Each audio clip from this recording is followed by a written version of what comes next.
Poker is a game of decisions, and many of those decisions come down to simple math. Tonight, we will learn how to calculate pot odds, countouts, and understand equity. These concepts are not complicated formulas, but practical tools that guide whether a call, fold, or bet is correct. With examples and shortcuts, we'll make poker math accessible and show how it improves every stage of post-flop play. Welcome to Lesson 6 of our Texas Hold'em Masterclass. Chapter 1. Why Poker Math Matters. Poker is a game of incomplete information. You cannot see your opponent's cards, and you cannot predict exactly which cards will fall next. But what you can do is use math to guide your decisions. Understanding poker math is not about memorizing complex formulas. It is about applying simple tools that help you make better choices in real time. Without math, decisions rely on hunches. With math, they become consistent, logical, and profitable. At the heart of poker math are two core ideas: pot odds and equity. Pot odds tell you the price you are getting to continue in a hand. Equity tells you the likelihood that your hand will win if the cards are revealed. By comparing the two, you know whether a call is profitable in the long run. This simple relationship forms the backbone of disciplined play. Why does this matter so much? Because in poker, most decisions are not about whether you will win a single hand, but whether your play will be profitable over hundreds or thousands of hands. Even the best decisions can lose in the short term. For example, if you call with a flush draw and miss, it does not mean your call was wrong. If your math was correct, that same decision will win more money than it loses over time. Math removes the emotional swings and anchors your choices in logic. Another reason math matters is that it prevents costly leaks. Beginners often chase draws without knowing whether the price is right. They call bets out of curiosity or fear of folding the best hand. These habits may seem small, but they add up to large losses. Pot odds and equity eliminate this uncertainty by showing when a call is justified and when it is not. Importantly, poker math is simple once broken down. You do not need to carry calculators to the table or memorize complex charts. Tools like the rule of 2 and 4 allow you to estimate drawing odds quickly. Understanding that 9 outs roughly equal a 36% chance to hit by the river is more than enough to guide decisions. The goal is not perfection, it is clarity. The key takeaway is this: poker math is your safety net. It helps you avoid bad calls, recognize good opportunities, and stay disciplined under pressure. Without it, you are playing blind. With it, you are playing with a map. This lesson will walk step by step through pot odds, outs, and equity, turning intimidating concepts into practical skills you can use immediately at the table. Chapter 2. Introducing pot odds. The first building block of poker math is pot odds. Pot odds measure the price you are being offered to continue in a hand. Specifically, they compare the cost of your call to the total size of the pot, telling you how often you need to win for the call to break even. Once you understand pot odds, you stop guessing and start making decisions based on logic. Here's the basic idea. If you are asked to call $20 to win a $100 pot, you are risking $20 to win $120 total, your $20 plus the $100 already in the pot. That means your pot odds are 20-120, or about 17%. To justify this call, your chance of winning must be at least 17%. If your equity is higher than that, the call is profitable. If it is lower, the call is unprofitable. Pot odds are always expressed as a percentage, or ratio. In the above example, You could also say the pot odds are roughly 5 to 1, since you stand to win 5 times your call amount. Some players prefer percentages, others like ratios, but the principle is the same. Pot odds measure the relationship between risk and reward. Why does this matter in practice? Because pot odds are the lens through which you evaluate every call. Instead of asking, "Do I feel like calling?" you ask, "Does the math justify calling?" This mindset prevents emotional decisions and ensures your calls are profitable in the long run. Pot odds are also the foundation for bluffing and semi-bluffing. When you bet, you are offering pot odds to your opponent. If you size your bet well, you can deny them the right price to continue with draws. Conversely, if you bet too small, you give them excellent pot odds to call, and they will do so profitably. Understanding this dynamic makes you harder to exploit. The key takeaway is that pot odds are not complicated. They are simply the price you are getting to continue in a hand. Learn to calculate them quickly, compare them to your winning chances, and let the math guide your decision. Once you understand pot odds, poker stops being a guessing game and becomes a game of calculated choices. Chapter 3: Calculating pot odds. Now that you know what pot odds are, the next step is learning how to calculate them quickly and accurately at the table. The formula itself is simple. Take the size of the call you must make and divide it by the total size of the pot after you call. The result is the percentage of the time you need to win for the call to break even. This percentage is the minimum equity your hand must have to justify calling. Let's start with a basic example. Suppose the pot is $80 and your opponent bets $20. The pot is now $100, and if you call, it will become $120. The cost of your call is $20.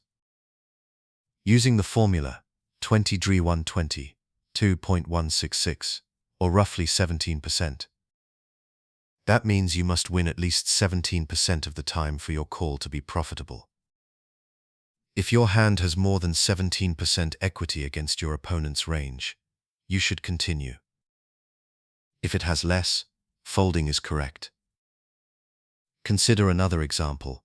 The pot is $50 and your opponent bets $50.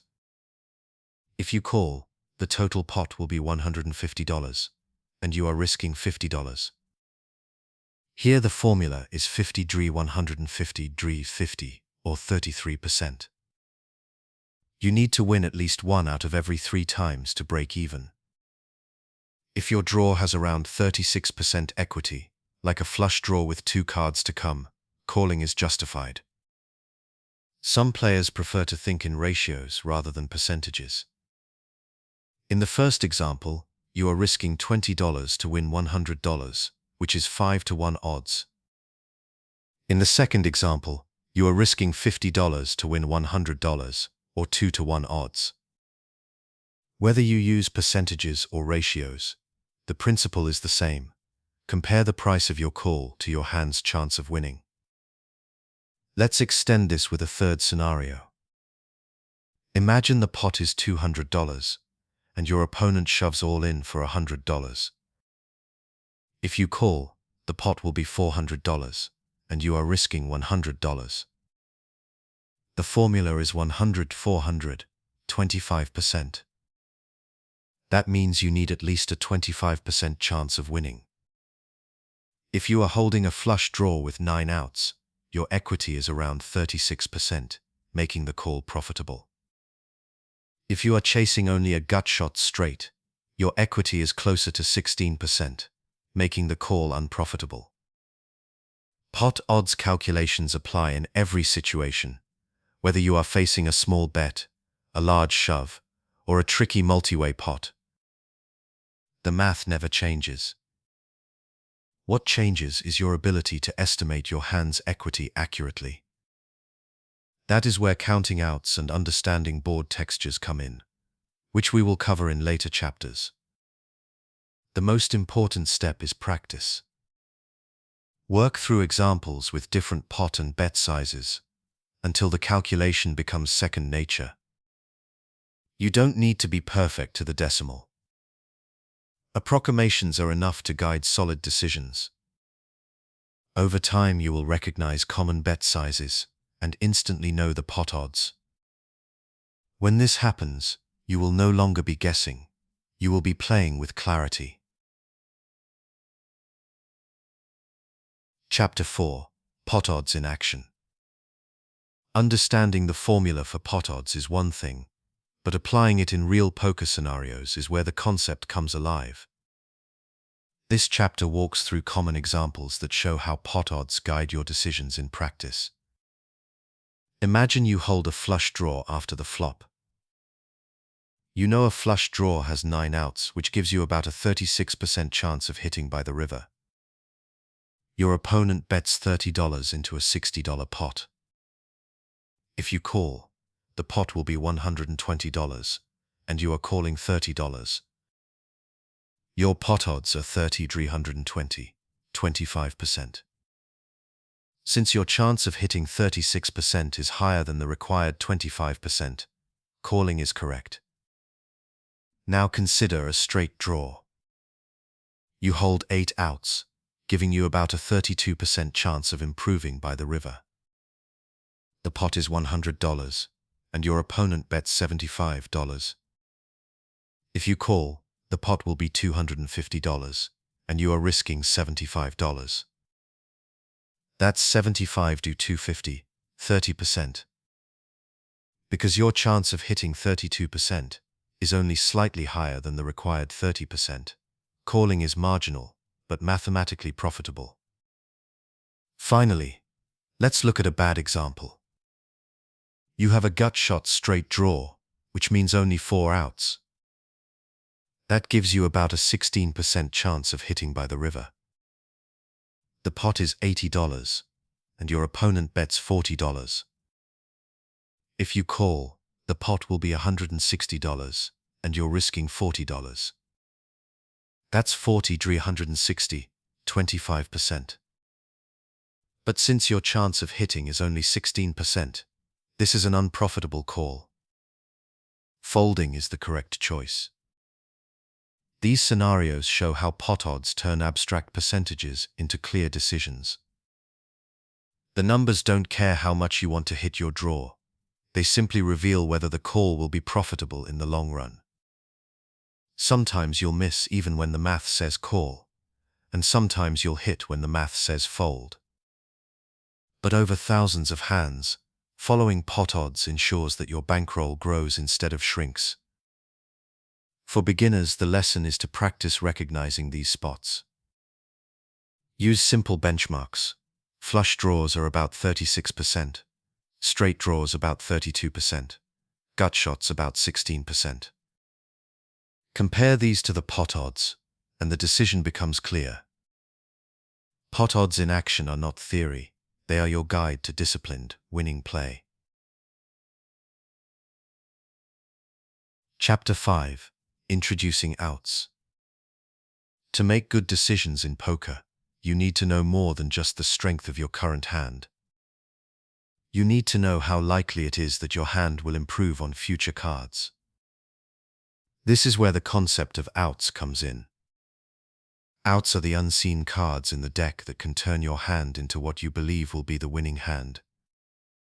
Once you identify and count your outs, you can use them to estimate your chances of improving and compare that percentage against the pot odds you are being offered. Outs are the link between raw cards and poker math. Let's begin with the most common example, the flush draw. Suppose you are holding 2 hearts in your hand, and the flop shows 2 more hearts. That means you currently have 4 hearts total, and need 1 more to make a flush. In a standard deck of 52 cards, 13 are hearts, and you can already see 4. That leaves 9 unseen hearts. Those 9 cards are your outs. If any of them fall on the turn or river, you will complete a flush.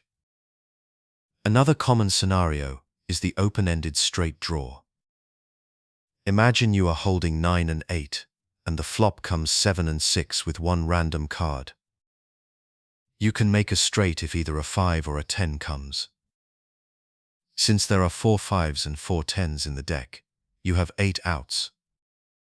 Every one of those cards completes your straight and likely gives you the best hand. Overcards can also count as outs, but they are less certain.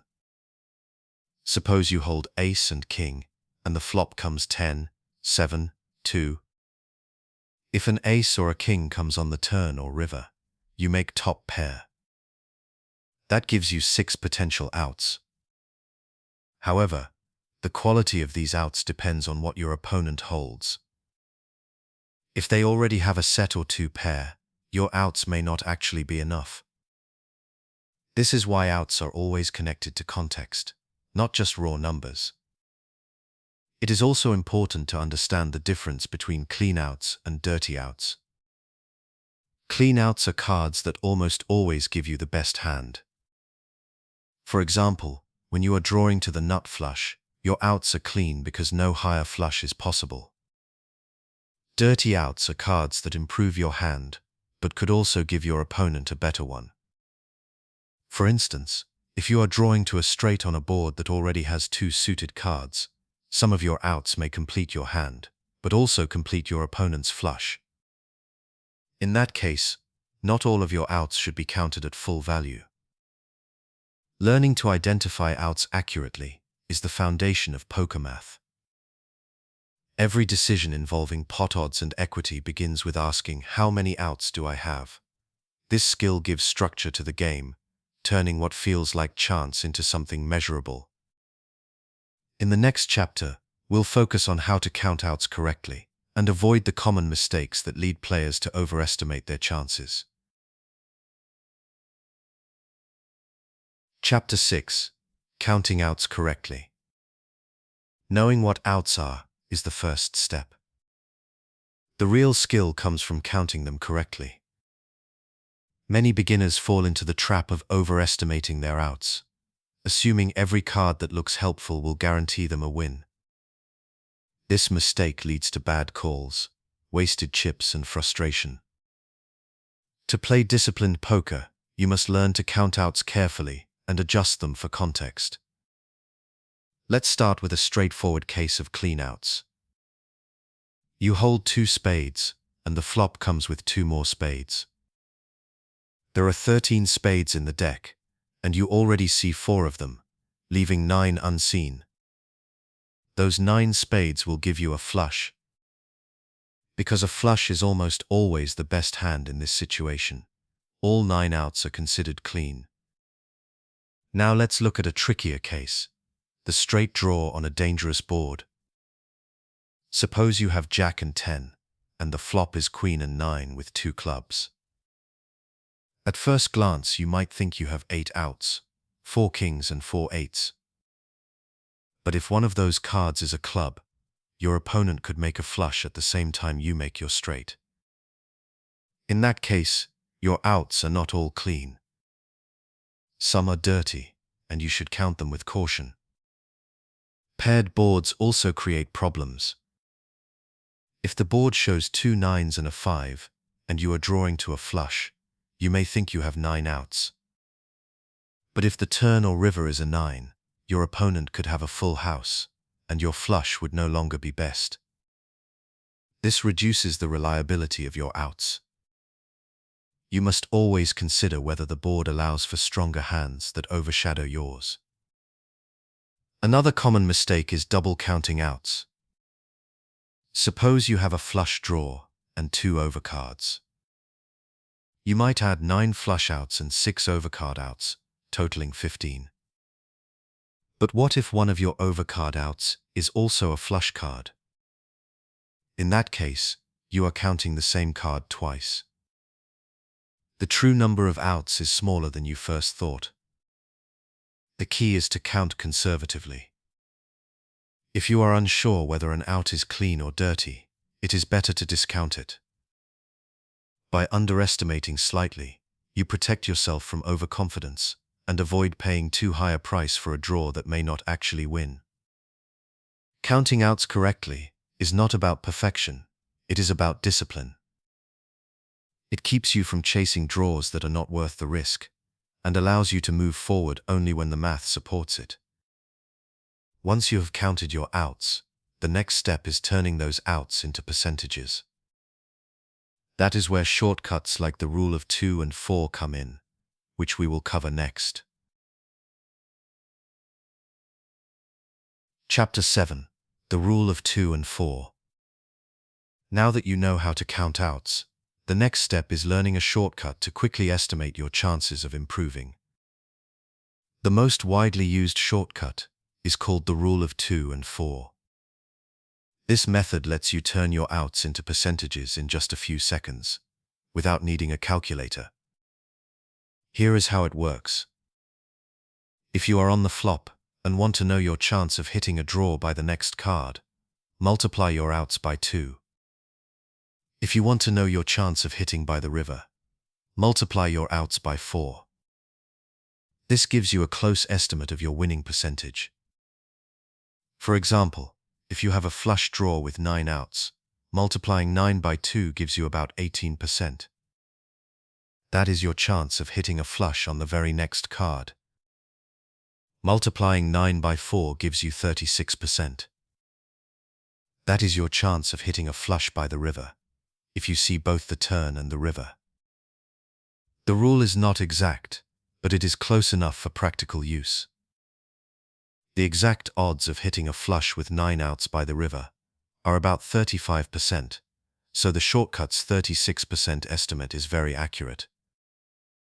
The slight differences are not enough to affect your decisions in real play.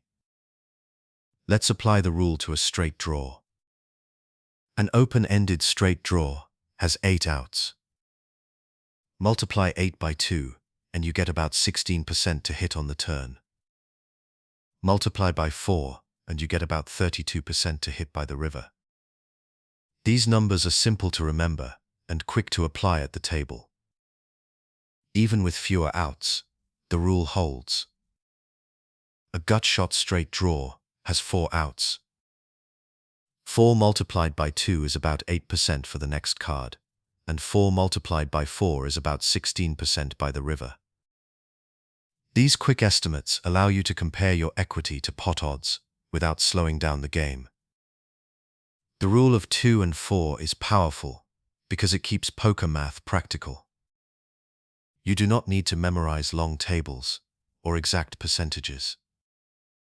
Instead, you can glance at your outs, do a quick multiplication in your head, and know whether you are getting the right price to call. By mastering this shortcut, you add speed and confidence to your decisions. And once you know your percentages, the next step is to understand how they translate into actual equity, your share of the pot. Chapter 8. From outs to percentages. Counting outs is useful, but numbers alone do not mean much until you connect them to real winning chances.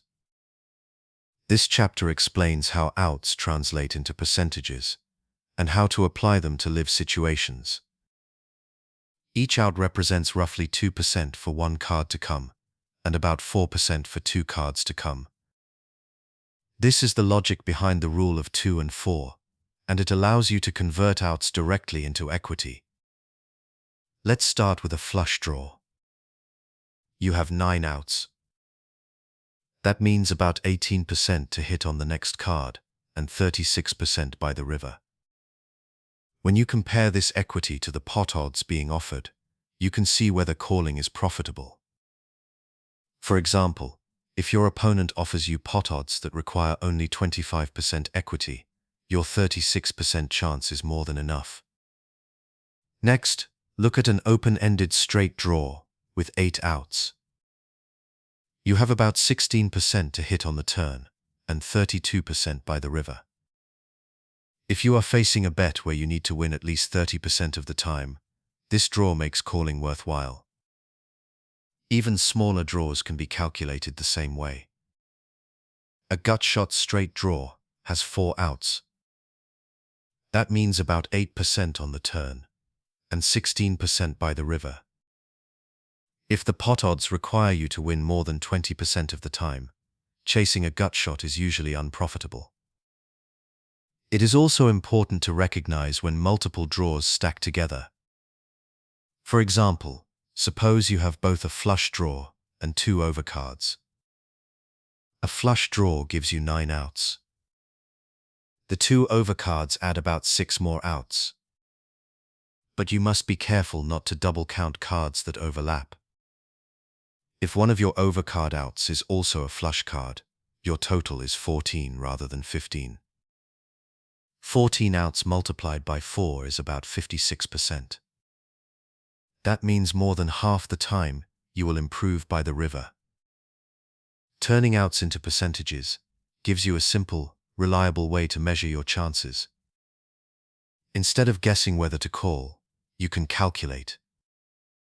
Instead of wondering whether your draw is strong enough, you can check the math. Outs provide the foundation, percentages turn them into equity, and pot odds tell you if the call is worth it. With these tools in place, the next step is to define equity in detail and understand how it applies in real hand scenarios. Chapter 9. Equity Defined. Now that we have linked outs to percentages, it is time to clearly define equity. In poker, equity is your share of the pot, based on the likelihood of winning if all remaining cards were dealt and everyone went to showdown. Put another way, equity represents how much of the pot belongs to you in the long run, given the current situation. Consider a simple example. The pot is $100, and you are all in with a flush draw against an opponent holding top pair. You have about a 36% chance of hitting your flush by the river. That means your equity is 36% of the pot.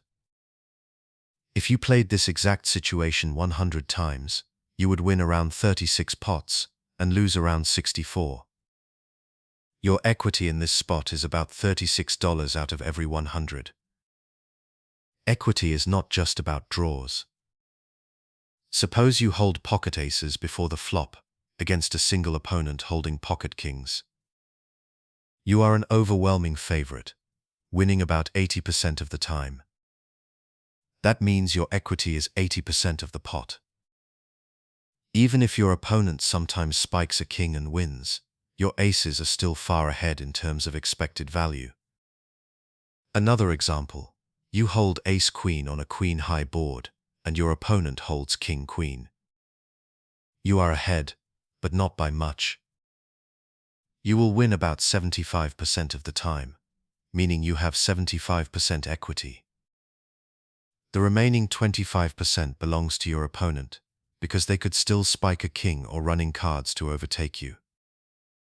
Understanding equity matters because it allows you to compare your chances of winning to the price you are being offered by the pot. If your equity is higher than the percentage required by the pot odds, calling is profitable. If it is lower, folding is correct. This comparison is the heart of poker math.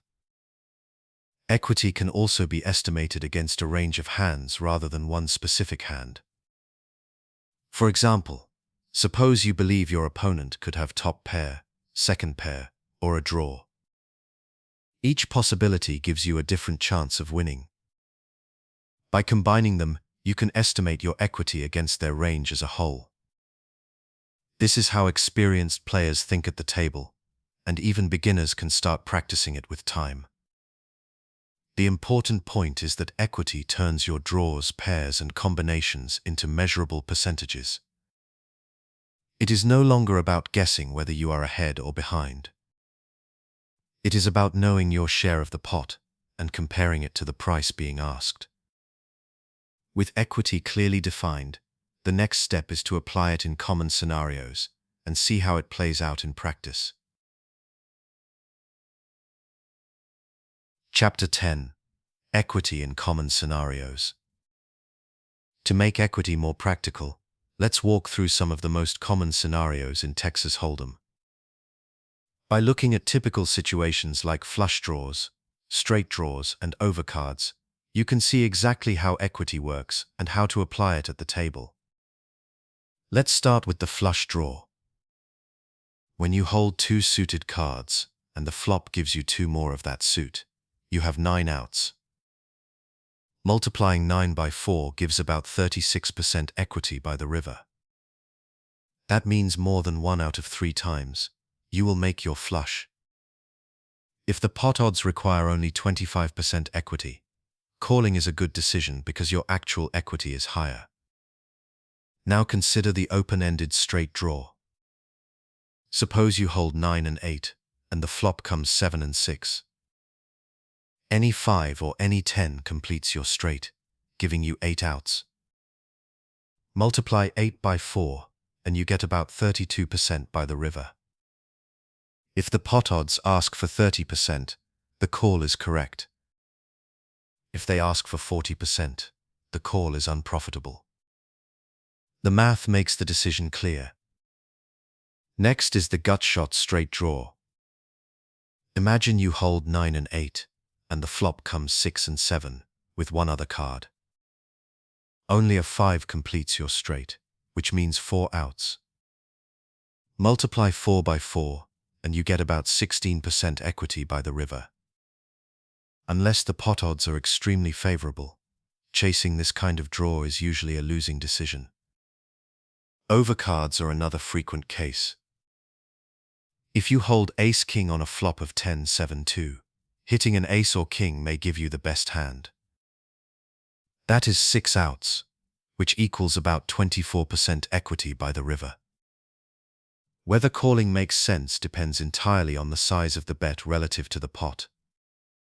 Sometimes multiple draws combine into very high equity. Suppose you hold ace of hearts and king of hearts on a board with 2 hearts and 2 connected cards. You have a flush draw plus 2 overcards. The flush draw gives you 9 outs. The overcards add 6 more, though some may overlap. Counting carefully, you may have as many as 14 outs, giving you more than 50% equity by the river. In this case, you are not just hoping to improve, you are favored to improve. By studying these common scenarios, you begin to recognize equity benchmarks, about 36% for a flush draw, about 32% for an open-ended straight, about 16% for a gut shot, and about 24% for 2 overcards. These numbers act as quick references in live play, allowing you to compare them to pot odds instantly. The key idea is that equity is not abstract. It shows up in every hand you play, and once you recognize these patterns, you can make decisions with confidence. The next chapter will connect pot odds and equity directly, showing how to use them together to decide when to call and when to fold. Chapter 11. Pot odds versus equity. You now have 2 powerful tools, pot odds and equity. Pot odds tell you the price the pot is offering. Equity tells you your actual chance to win, if the remaining cards are dealt. The decision framework is simple. Compare the price to your chance. If your equity is greater than or equal to the pot odds requirement, calling is profitable in the long run. If your equity is lower, folding preserves chips for better spots. Start with how to read pot odds. Suppose the pot is $100 and your opponent bets 50. If you call, the total pot becomes $150. You are risking 50 to potentially win 150. 50 divided by 150 equals 0.33, or 33%. That means you need to win at least 1 time in 3 for a call to break even.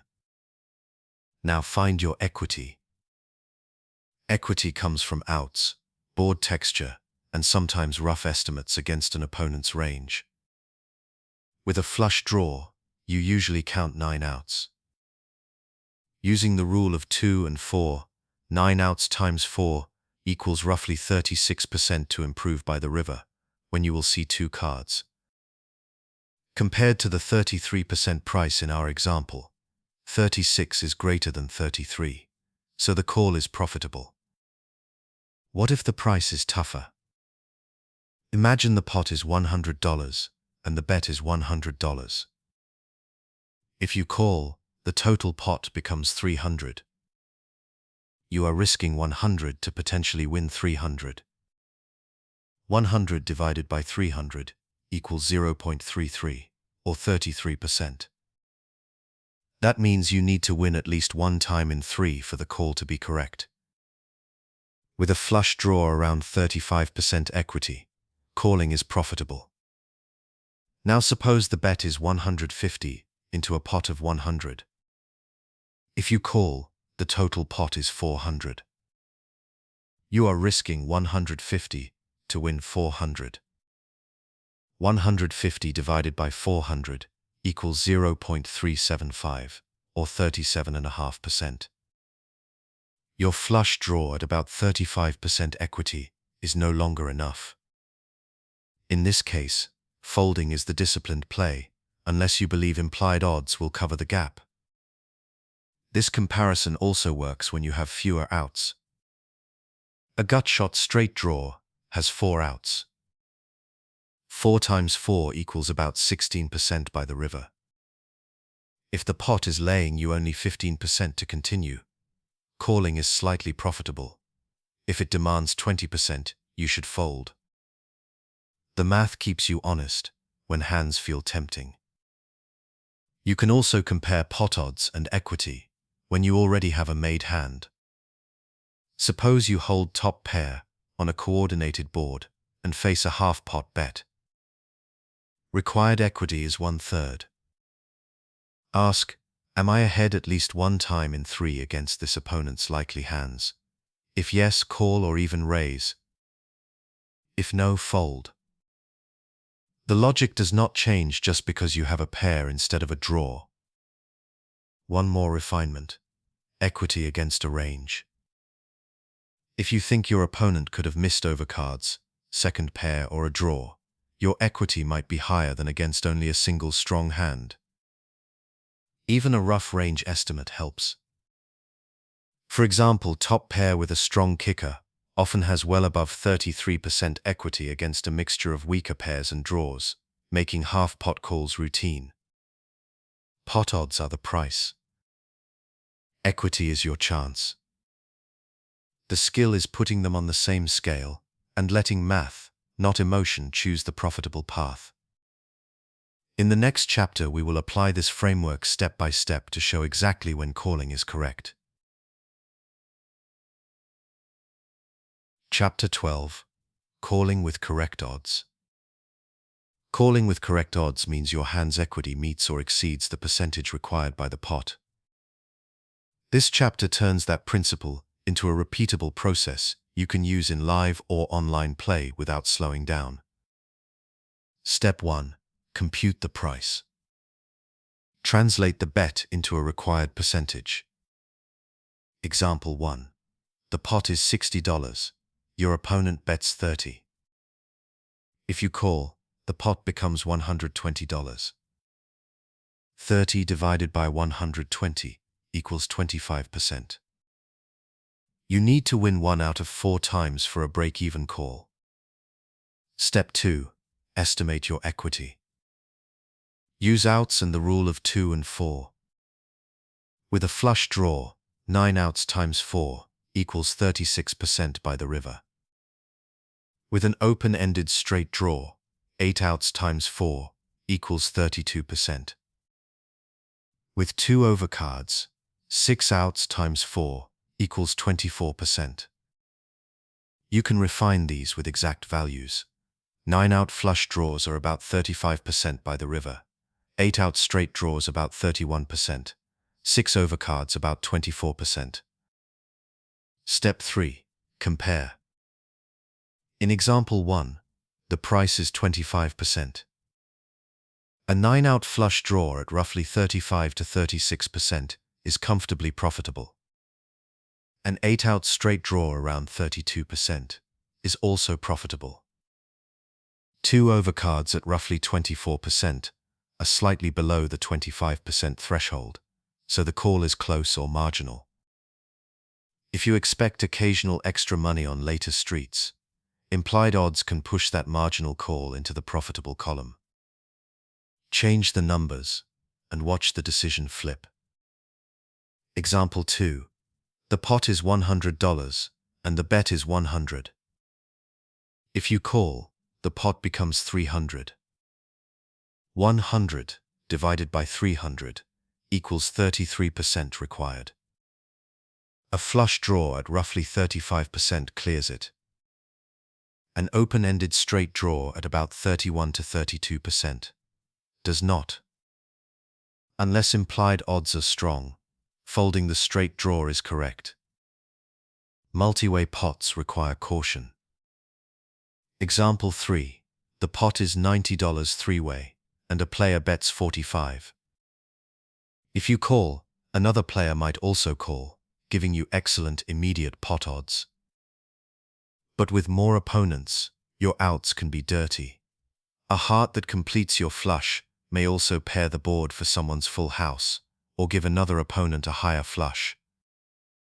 When the field is wide, discount questionable outs before comparing to price. Position can turn thin calls into profitable ones. Calling with a draw in position lets you realize equity more often, because you will see how opponents act on the next card before investing more chips. Out of position, you may be forced to fold later and never realize the full value of your outs.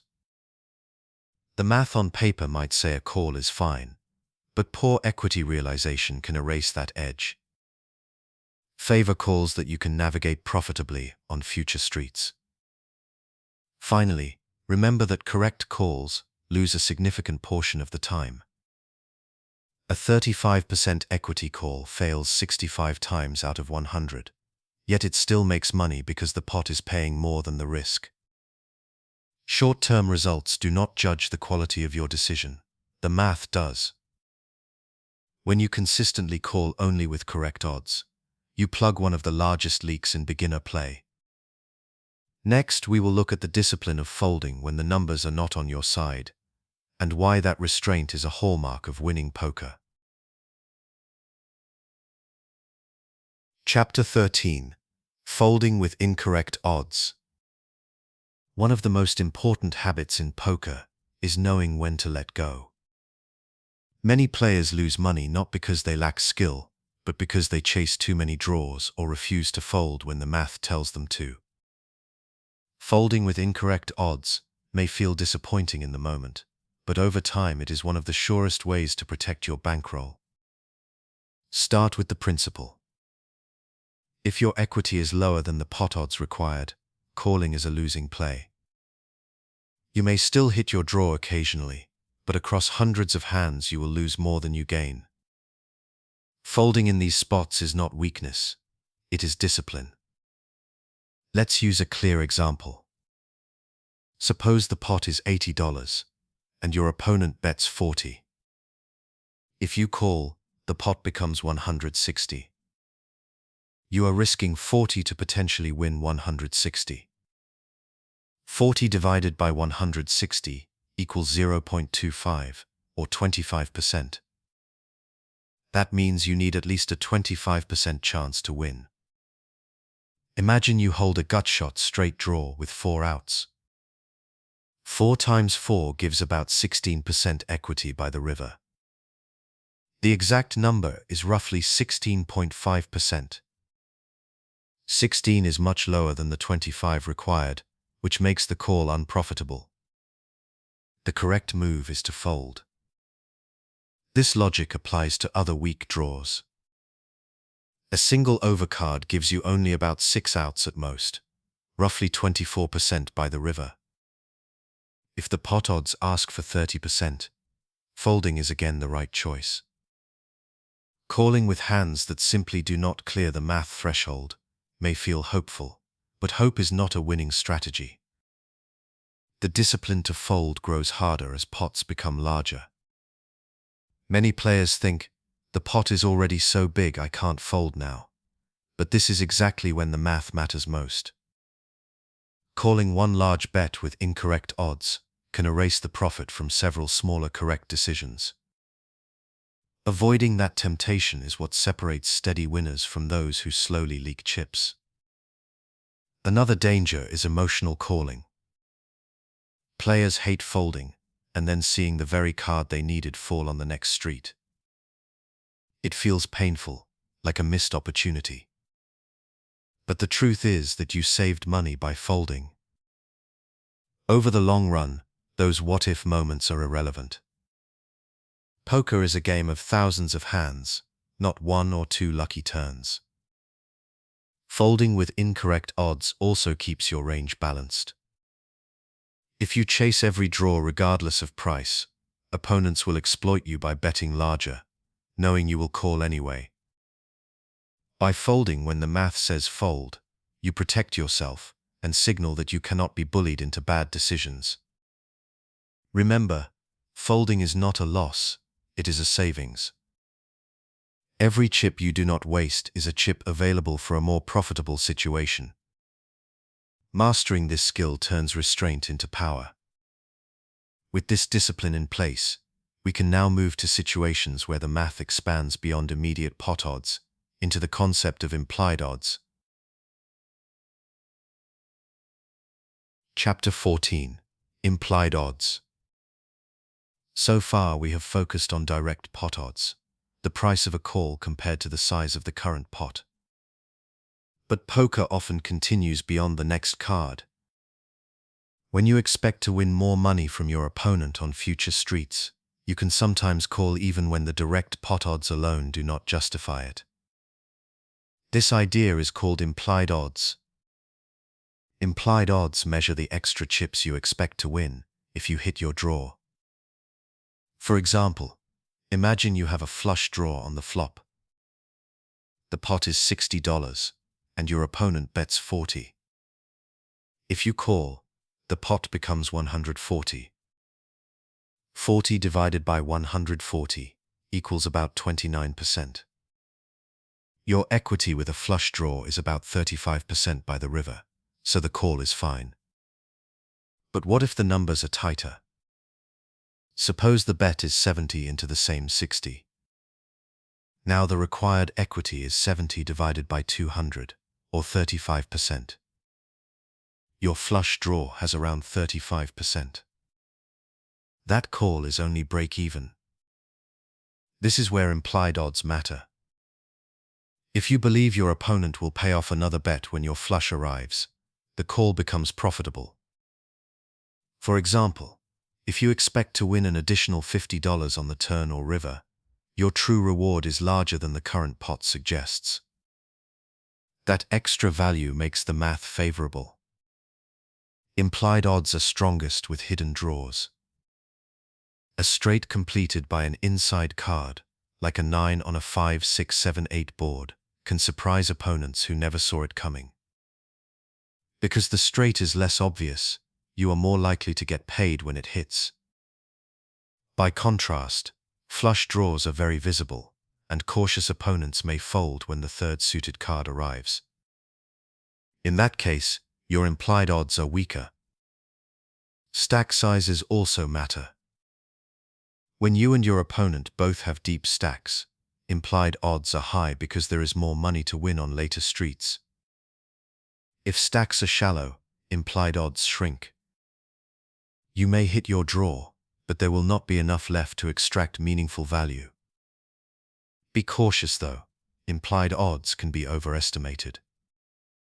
Optimistic players assume opponents will always pay them off, but in reality, strong players fold often. Relying on imaginary future winnings can lead to bad calls. The key is realism. Only count implied odds you can reasonably expect to collect. Implied odds make poker more than just immediate math. They acknowledge that decisions extend beyond the current bet and into future possibilities. When used carefully, implied odds allow you to call in spots where direct pot odds alone would say fold. In the next chapter, we will balance this idea with its opposite: reverse implied odds, the danger of making a hand that still loses. Chapter 15. Reverse Implied Odds. Implied odds show how you can make money when your draw hits and your opponent continues paying you. Reverse implied odds are the opposite. They describe situations where you hit your draw, but your opponent has an even stronger hand that costs you more money. Understanding this danger is essential, because reverse implied odds quietly drain stacks from players who overvalue weak or obvious draws. Consider a common example. You are drawing to a small flush. Suppose you hold the 7 and 6 of spades, and the board shows 2 more spades. Any spade gives you a flush, which looks powerful. But what if your opponent is holding ace of spades and queen of hearts? When the flush card falls, you have a low flush, but your opponent has the nut flush. In this case, you are likely to lose a large pot, because your hand feels strong while it is actually crushed. This is the heart of reverse implied odds, making a second-best hand that costs you money. Paired boards are another dangerous spot. Imagine you hold ace and king on a board of 9, 10, jack, queen, with 2 suited cards. You are thrilled to have made the straight. But if the river pairs the board, your opponent may have a full house. Suddenly your straight, which looked unstoppable, is no longer the best hand. Calling or betting heavily in these situations can lead to costly mistakes. Even top pair can create reverse implied odds. Suppose you hold king-queen, and the flop is queen-high, with 2 low cards. You happily bet your top pair. But if your opponent has ace-queen, every chip you put in after that flop is money lost. Your hand looks strong, but it is dominated. The best defense against reverse implied odds is caution. Avoid chasing weak flushes when the ace of that suit is unaccounted for. Be wary of straights on paired boards. Respect heavy aggression when you only have a 1-pair hand. By folding early or controlling the pot size, you protect yourself from losing the maximum when your opponent has the better hand. Stack depth plays a role too. Reverse implied odds are more dangerous when stacks are deep, because there is more money left to lose. With short stacks, the damage is limited, but with deep stacks, you can lose far more than the pot is worth. Reverse implied odds remind us that not all outs are equal. A draw to the nuts, the best possible hand, is far safer than a draw to a weaker version. When deciding whether to chase, always ask, if I hit, can someone still have me beat? That question will keep you away from traps and save you money over the long run. Chapter 16. Multiway Pots and Odds. So far, we have mostly considered hands played heads up, where you are against just one opponent. But many pots involve 3 or more players, especially in low-stakes games. Multiway pots change the math of odds and equity in important ways, and failing to adjust can lead to expensive errors. The first thing to understand is that your equity decreases as more players remain in the hand. In a heads-up pot, if you have a flush draw with 9 outs, your chance of winning is about 35% by the river. But in a 3-way pot, those same outs are not as clean. Another player could also be drawing to a flush, possibly to a higher one.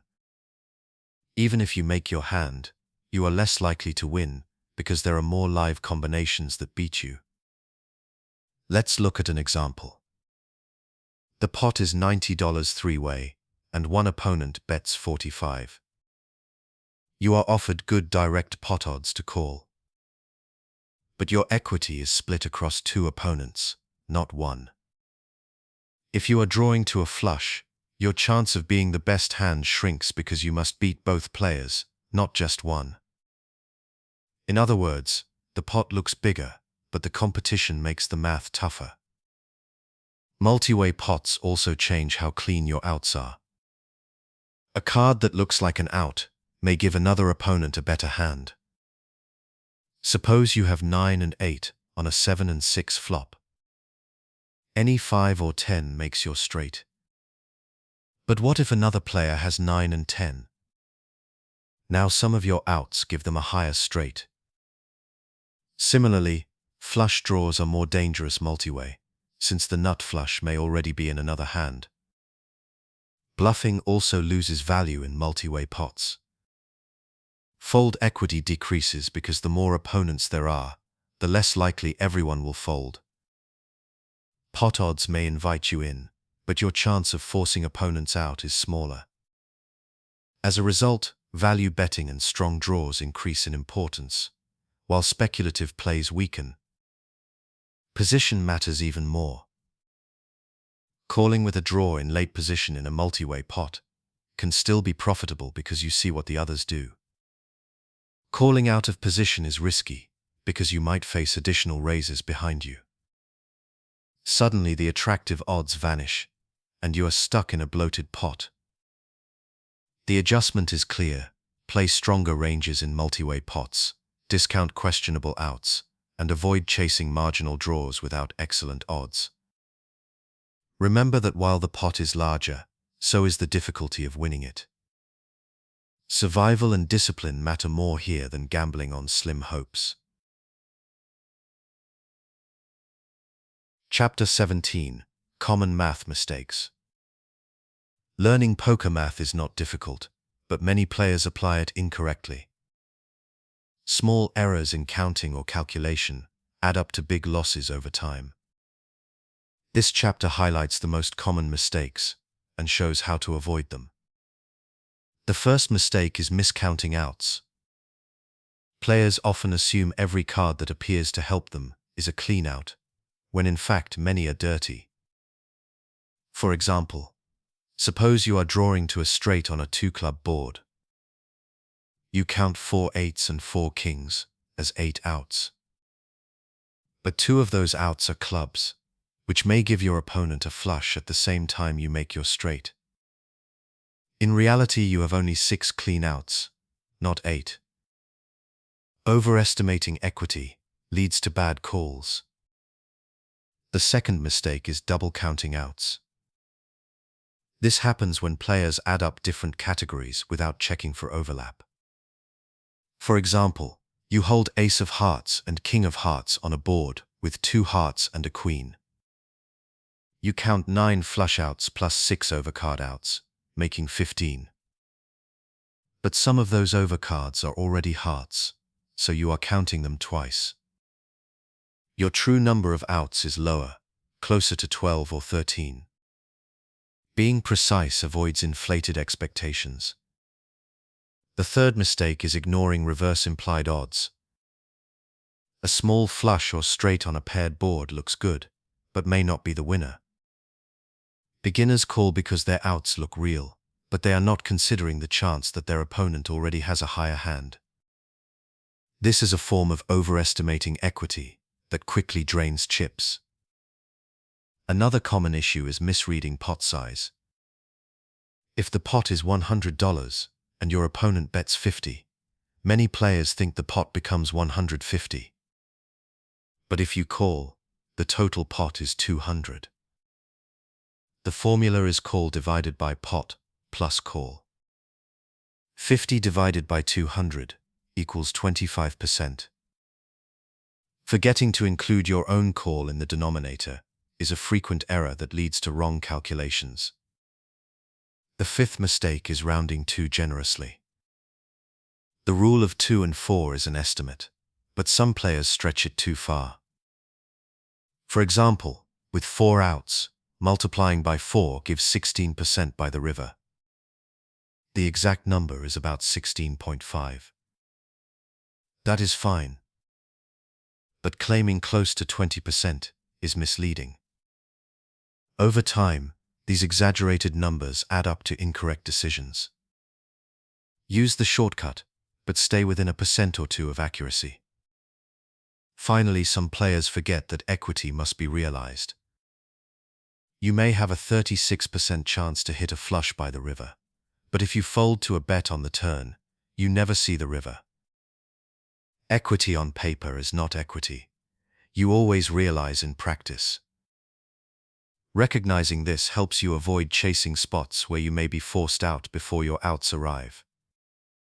By steering clear of these mistakes, you turn poker math into a reliable guide rather than a false comfort. Accuracy in counting, careful pot sizing, and discipline in applying the numbers will keep your game sharp. With these errors corrected, we can now look at how math supports a key strategic tool, the semi-bluff. Chapter 18: Pot Odds and Semi-Bluffs. A semi-bluff is a bet or raise made with a drawing hand that has potential to improve. Unlike a pure bluff, which wins only if your opponent folds, a semi-bluff can also win by making the best hand later. This combination of fold equity and actual equity makes semi-bluffing one of the most powerful plays in poker. Pot odds and equity explain why it works. Let's start with an example. You hold ace of spades and 10 of spades, and the flop comes king of spades, 7 of clubs and 2 of spades. You have a flush draw with 9 outs plus the possibility of hitting an ace or 10 for top pair. If you bet here, you can win in two ways: your opponent folds or you hit your draw. Even when called, you still have equity to back you up. Now connect this to pot odds. Suppose the pot is $100 and you bet 70. Your opponent calls. The pot is now 240. On the turn, you are offered odds of 70 divided by 240, which equals about 29%. With 9 flush outs and possibly extra overcards, your equity is more than enough to justify the continuation. Even if you miss on the turn, you can still fire again on the river, or fold, depending on conditions. Semi-bluffs are strongest when your equity is high. Combo draws, such as a flush draw plus a straight draw, often have 14 or more outs. 14 outs multiplied by 4 equals about 56% equity by the river. That means you are actually a favorite to improve. Betting aggressively with this much equity is not reckless. It is correct. The key is balance. Semi-bluffs should fit naturally into your range. If you only ever bet with strong-made hands, opponents will fold too often and you will miss value. If you bet with every draw regardless of odds, they will call more and punish you. By choosing semi-bluffs backed by strong math, you maintain pressure while protecting your stack. Pot odds also help you avoid bad semi-bluffs. For example, bluffing with a gut shot on a large bet may give you only 16% equity by the river. If the pot odds demand 30%, your play is unprofitable. Semi-bluffing in this spot looks aggressive, but is mathematically unsound. The beauty of semi-bluffs is that they let you win pots in more ways than one.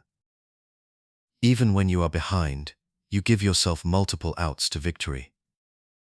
Pot odds and equity prove when these plays are justified, keeping you from guessing and grounding your aggression in logic. Chapter 19: Bluffing without odds. Not every bluff in poker is backed by outs. Sometimes you bet or raise with a hand that has almost no chance of improving if called.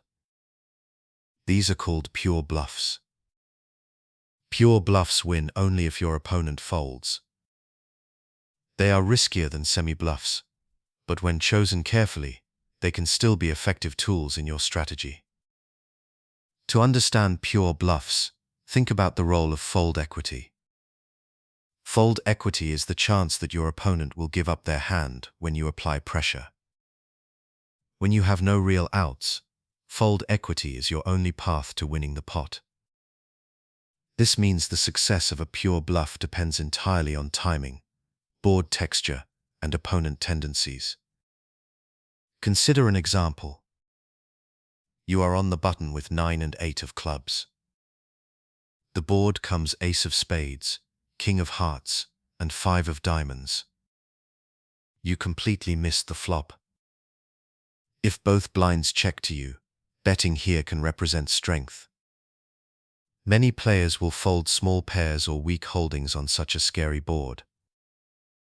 Your bluff has no equity if called, but it works if your opponents believe your story. Pot odds also play a role, but in a different way than with semi-bluffs.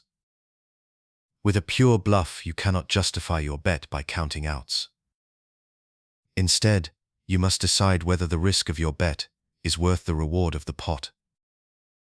Suppose the pot is $100 and you bet 70. You are risking 70 to win 100. That means your bluff must succeed at least 41% of the time to break even. If your opponents fold more often than that, the bluff is profitable. If they call more often, the bluff loses money. Board texture is critical. Pure bluffs work best on boards that favor the pre-flop raiser, especially with high cards or coordinated patterns that opponents may fear. Bluffing on dry, disconnected flops like Ace, King, 5 is more believable than bluffing on 10, 9, 8 with two suited cards. On the latter board, opponents are more likely to have connected with the flop. Opponent type also matters. Bluffing calling stations, or players who never fold, is a losing proposition. Pure bluffs should be reserved for opponents who are capable of laying down medium-strength hands. Against observant players, your image also influences success. If you have played tightly and shown down strong hands, your bluffs will be believed more often. Because pure bluffs carry higher risk, they should be used sparingly. Lean on them in situations where the story fits, the board supports your range, and the math says the fold frequency is high enough. Overuse will make you predictable and cost you money. Used wisely, pure bluffs keep you balanced and prevent opponents from assuming you only bet when you are strong. Chapter 20. Equity Realization. Equity is the mathematical chance of winning a hand at showdown. But having equity on paper does not guarantee you will realize it in practice. Equity realization is the percentage of your theoretical equity that you actually capture during play. This concept explains why some calls look profitable in theory but lose money in reality. Take the classic flush draw example. With 9 outs, you have about 35% equity by the river. On paper, if the pot odds require less than 35%, calling seems correct. But what if you are out of position and your opponent keeps betting large on the turn and river? You may be forced to fold before seeing both cards. In that case, you never realize your full 35% equity. Your theoretical math was correct, but the practical outcome is worse. Position plays a huge role in equity realization. In position, you control whether to check behind, call, or raise. You are more likely to see both the turn and river, which allows you to capture your outs fully. Out of position, you are at the mercy of your opponent's actions. They can deny you the chance to see the river by betting amounts that are too costly to call. Opponent tendencies also matter. Against aggressive players, your ability to realize equity decreases because they put constant pressure on you. Against passive players, you can often see cards cheaply, which improves your equity realization. The same flush draw that is difficult to play against an aggressive opponent may be easy to chase against a passive one. Stack depth changes realization as well. With deeper stacks, opponents have more chips to pressure you across multiple streets, making it harder to realize your full equity. With shallow stacks, you are more likely to go all in and guarantee you will see all the cards, which locks in your equity. Equity realization also explains why some hands perform better than others in practice. Suited connectors like 8-7 of hearts may only look average before the flop, but they realize equity well because they hit disguised straights and flushes that get paid off. Hands like Ace-3 offsuit may appear stronger, but they realize poorly because they often make weak top pairs that lose to better kickers. When you evaluate whether to call, do not stop at pot odds and theoretical equity. Ask yourself how likely you are to see the cards you need, and whether you can extract value when you hit. A hand with 35% equity that realizes 90% of it is stronger than a hand with 40% equity that realizes only half. Equity realization ties the math of poker to the psychology and dynamics of live play. It shows that numbers alone are not enough. Context matters. By considering position, opponents, and stack depth, you move beyond theory and into practical decision-making. This ensures that the equity you see on paper is the equity you actually collect in chips. Chapter 21. Shortcuts for live play. Poker is often fast-paced. You don't always have time to run through detailed calculations at the table. This is why players rely on shortcuts that simplify pot odds and equity into quick mental checks. These shortcuts may not be perfect, but they are accurate enough to keep your play sharp in real time. The first shortcut is the rule of 2 and 4. Multiply your outs by 2 if you will see one more card, such as from flop to turn. Multiply your outs by 4 if you expect to see both the turn and river. A flush draw with 9 outs becomes roughly 18% to hit on the next card, and about 36% by the river. An open-ended straight draw with 8 outs becomes 16% for the next card, and 32% by the river. Even a gut shot with 4 outs works the same, 8% for the next card, 16% for both. These rounded values are close enough to the exact numbers to guide decisions. The second shortcut is to think in ratios instead of percentages.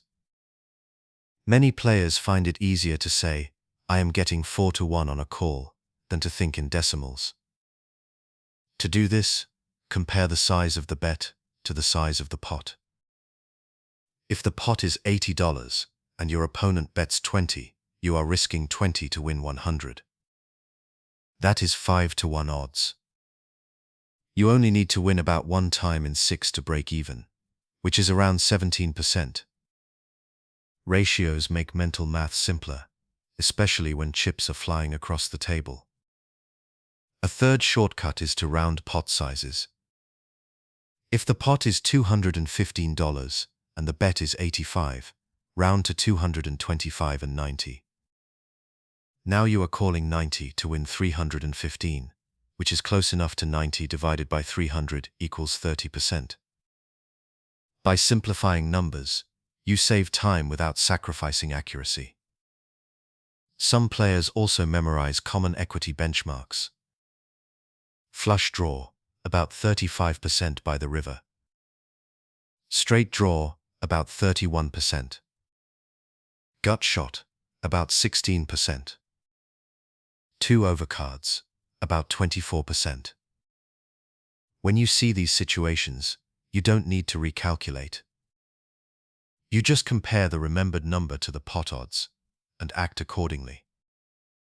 Finally, train yourself to think in terms of break-even fold frequency for bluffs. If you are betting half the pot, your bluff needs to work about 33% of the time. If you are betting the full pot, it needs to work about 50% of the time. These simple rules let you evaluate whether your bluffs are reasonable.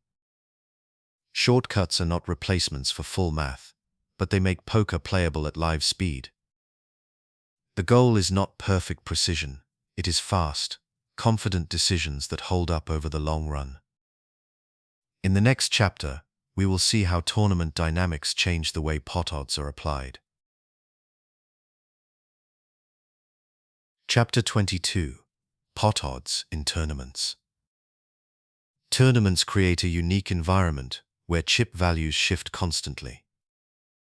Rising blinds, antes, and payout structures all affect decision-making.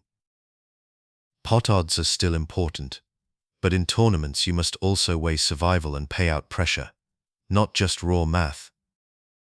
Let's start with blinds and antes. As the tournament progresses, blinds rise and antes are added. This makes the pots larger before the flop, which improves the pot odds for calls. For example, with blinds at 100 and 200 and antes at 25, a pot might already be 500 chips before any raises. Calling a small raise now offers much better immediate odds than at the start of the tournament.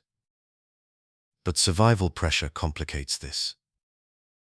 Unlike cash games, where every chip equals its real value, in tournaments chips are worth more when you have fewer of them. Losing your stack means elimination, which has more weight than simply losing money. This is why tournament players often fold in spots where cash game players would call. Pot odds might justify the call in a vacuum, but survival says otherwise. Independent chip model, or ICM, becomes critical at final tables. For example, if 5 players remain and only 4 get paid, calling with marginal odds can be disastrous if losing means bubbling out. Even if pot odds say you should call, the risk of elimination outweighs the equity gain. ICM teaches that protecting your stack can sometimes be more valuable than chasing a mathematically thin edge. Short stacks also shift the math. When blinds are high relative to your stack, you may be pot committed with many hands. If you raise or call pre-flop, folding later becomes impossible. In these cases, pot odds matter less than stack-to-pot ratio. The decision is often push or fold, rather than calculating odds across multiple streets. On the other end, deep stack tournament play looks more like cash games, where implied odds matter greatly.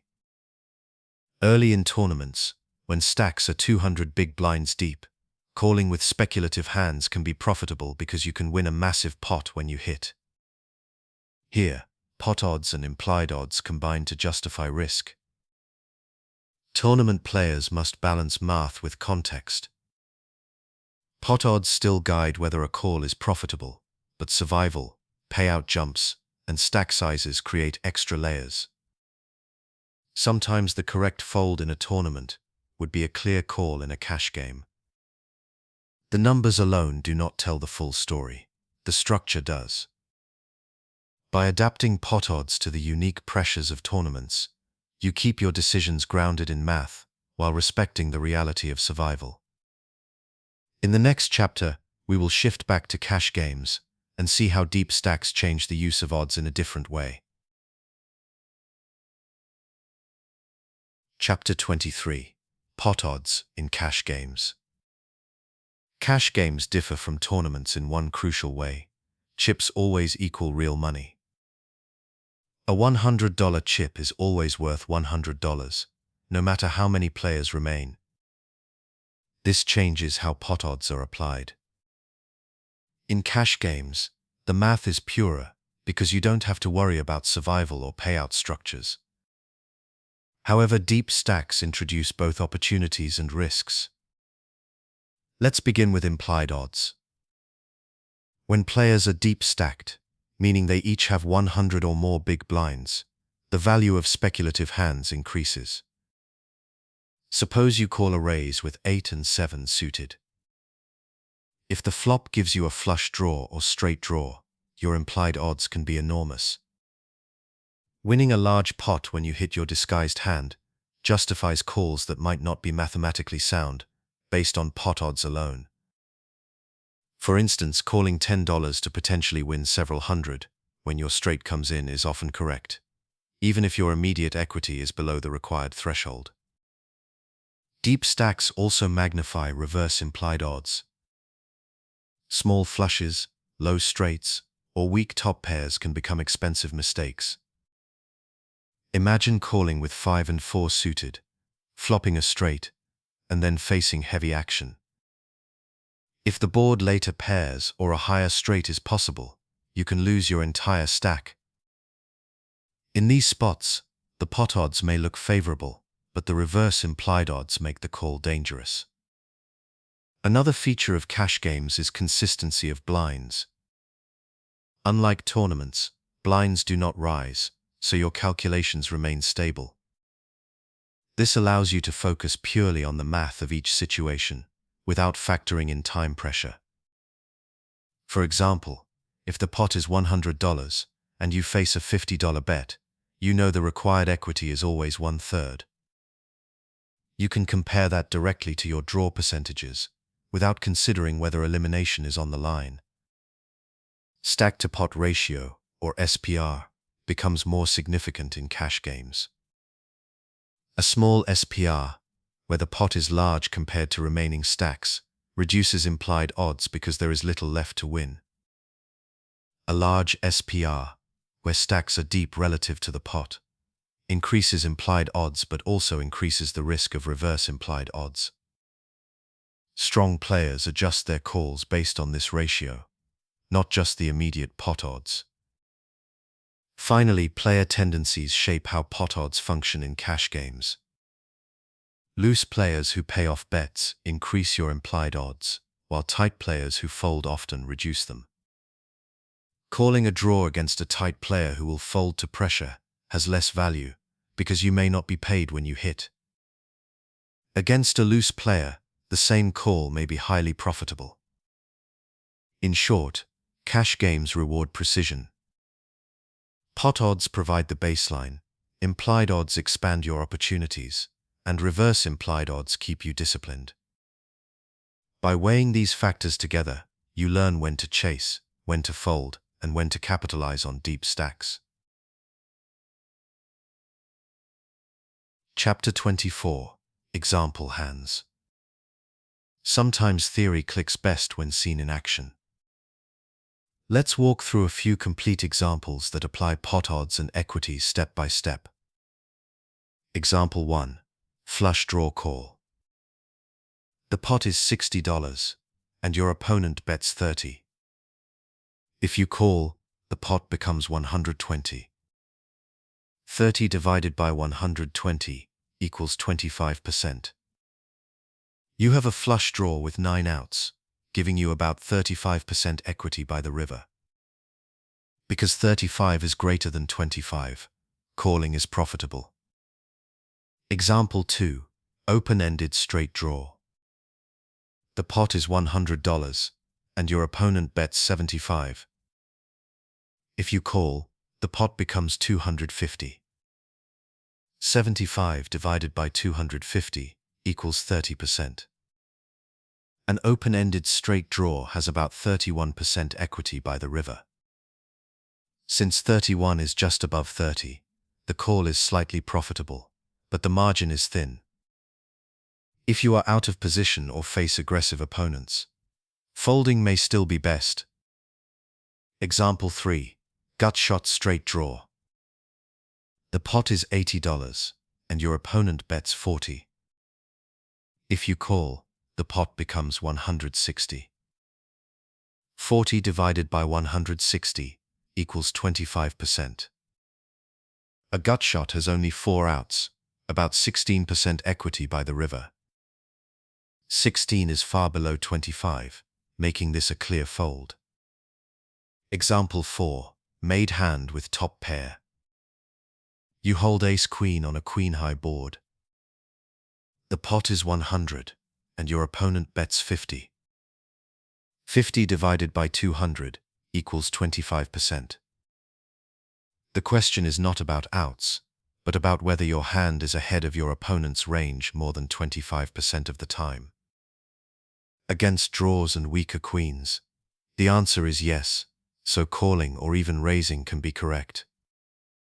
Example 5. Implied odds with a small pair. You hold pocket fives and face a raise to $10 in a deep stacked cash game. The pot will be 25 if you call. The chance of flopping a set is about 12%, meaning you will miss almost 9 out of 10 times. The immediate pot odds don't justify the call. But because you and your opponent both have $200 behind, your implied odds are strong. If you hit your set, you could win a stack, making the call worthwhile. These examples show the process. Calculate the price, estimate your equity, and compare the two. Add implied odds, or reverse implied odds when stacks are deep. By practicing this step-by-step approach, you turn theory into instinct. Chapter 25. Lesson Recap. Pot odds and equity form the backbone of poker math. They transform decisions from hunches into calculated choices and give you confidence to call, fold, or raise with clarity. This lesson has walked through every step, from the basic formulas to the deeper concepts of implied odds, reverse implied odds, and equity realization. We began by defining pot odds as the relationship between the size of your call and the total pot after you call. The formula is call divided by pot plus call. This percentage tells you how often you need to win for the call to break even. A half pot bet requires 1/3 equity, while a full pot bet requires 1/2. Once you know this percentage, you compare it to your hand's equity. Next, we introduced outs, the unseen cards that improve your hand. Counting outs accurately is crucial. 9 outs for a flush, 8 for an open-ended straight, and 4 for a gut shot are common examples. The rule of 2 and 4 gives you quick percentages. Multiply outs by 2 for 1 card to come, or by 4 for 2 cards to come. Flush draws are roughly 35% by the river, straights about 31%, and gut shots about 16%. With outs and pot odds, you can now calculate equity and compare it to the price. If equity is higher, calling is profitable. If it is lower, folding is correct. This logic applies whether you are chasing a draw or defending with a made hand. The math keeps you disciplined, even when emotions push you to call. We then explored implied odds, which measure future winnings when you hit, and reverse implied odds, which warn against making the second best hand that loses big pots. Multiway pots showed how outs and equity shrink when more players are involved. Equity realization reminded us that theoretical percentages only matter if you can actually see the next cards and get paid when you hit. Finally, we covered practical tools. Shortcuts like the rule of 2 and 4, ratio thinking, and quick rounding make live play manageable. We compared how tournaments and cash games change the way pot odds are applied, with tournaments emphasizing survival and payouts while cash games reward precision and deep stack strategy. The big idea is simple. Poker math is not complicated. It is a set of tools that, when practiced, become second nature. Once you internalize pot odds and equity, you no longer guess. You know. This clarity is what separates disciplined players from those who rely on luck. Chapter 26. Looking ahead to bluffing and semi-bluffing. Now that we have covered pot odds and equity, we are ready to connect math to one of poker's most exciting skills, bluffing. Many players think bluffing is purely psychological, about boldness, timing, and reading opponents. While those elements matter, the truth is that math plays just as big a role. Semi-bluffs are the perfect example. When you bet with a flush draw or straight draw, you can win in 2 ways. Your opponent folds, or you hit your draw. Pot odds and equity tell you whether this play is profitable. If the pot is laying you 25% and your draw has 35% equity, you know the math is on your side. The fold equity is an added bonus. Pure bluffs, on the other hand, depend entirely on fold equity. Here too, math matters. If you bet half the pot, your bluff needs to succeed 1 time in 3. If you bet the full pot, it needs to work half the time. Knowing these thresholds prevents reckless betting and helps you pick spots where your story is believable and the numbers make sense. In the next lesson, we will dive into bluffing and semi-bluffing in detail. We will explore different types of bluffs, from continuation bets to double barrels, and examine the risk versus reward of each. We will study board textures, opponent profiles, and bet sizing strategies that make bluffs credible. Most importantly, we will show how to blend psychology with math so that your bluffs are not random gambles but structured, profitable plays. Pot odds and equity are not separate from bluffing. They are its foundation. They tell you when aggression is backed by real chances to win and when restraint is the smarter choice. By combining math with timing and observation, you will be ready to master the art of bluffing.